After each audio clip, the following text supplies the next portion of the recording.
Welcome to this video tutorial on full dentures with inLab Software 20, Model Phase. In this video, you will learn how to draw the denture baseline, set the insertion axis, block out the model, and correctly place the anatomical landmarks of the model analysis. In this way, you provide the software with the information that is needed to obtain a good automatic initial proposal of the denture design in the subsequent design phase. Let the software guide you through the step menu as usual.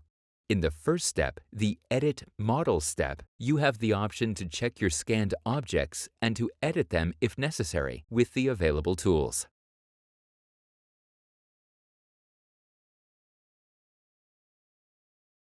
In the next step, check Occlusion. You can check the occlusion of the models based on the byte registration and make correlations if needed. In the Set Model Axis step, you orient the model axis by setting the occlusal plane, median plane, and labial limit from the previously scanned byte registration. In the Denture Baseline step, you can have lines that were drawn previously on the stone model displayed as an aid with the Show Marks analysis tool. To edit the automatically proposed denture baseline, choose the Edit Line or Drag Line option in the Tools menu, or you can delete the proposal and draw the baseline yourself.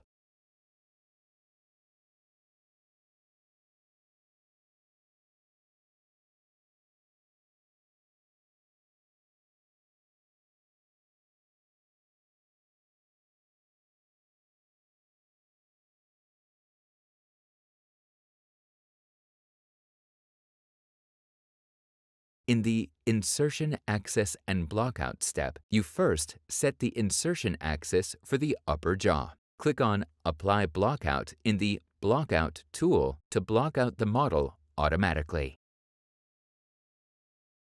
Also, set the insertion axis for the lower jaw. You can apply automatic blockout here as well, or manually block out the model individually using the Add, Smooth, and Remove tools. The size, strength, and maximum thickness of the tools can be set individually.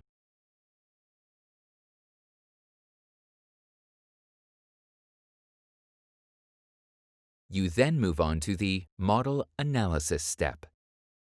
In the Model Analysis step, anatomical landmarks as well as the resulting basic static are automatically calculated and displayed on the model. If you drew markings on the physical model, you can have them displayed here for orientation purposes by activating Show Marks in the Analyzing Tools menu.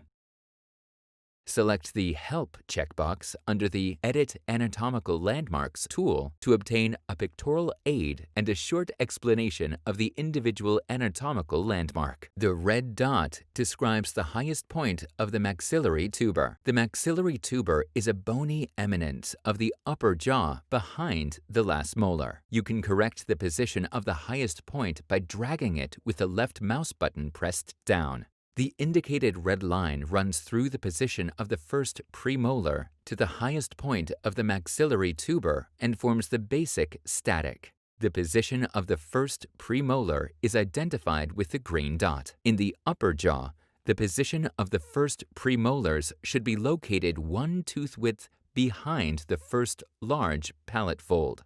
The papilla incisiva is marked with a purple dot.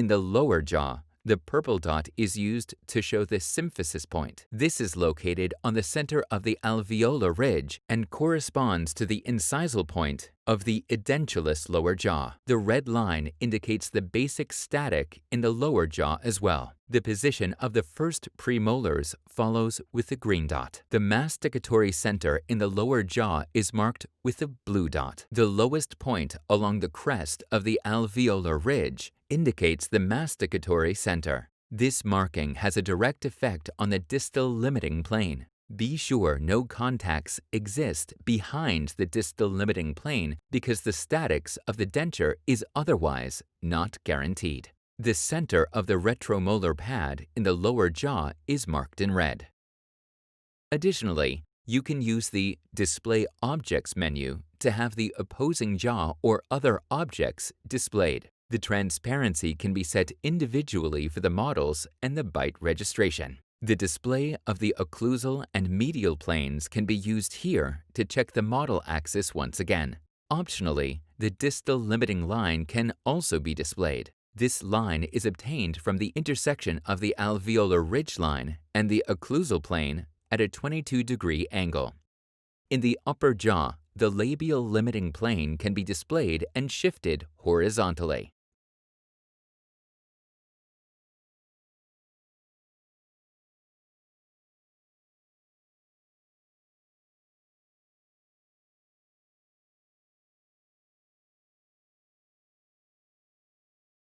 After completion of the model phase, the software has enough information to calculate an automatic initial proposal of the denture design in the subsequent design phase.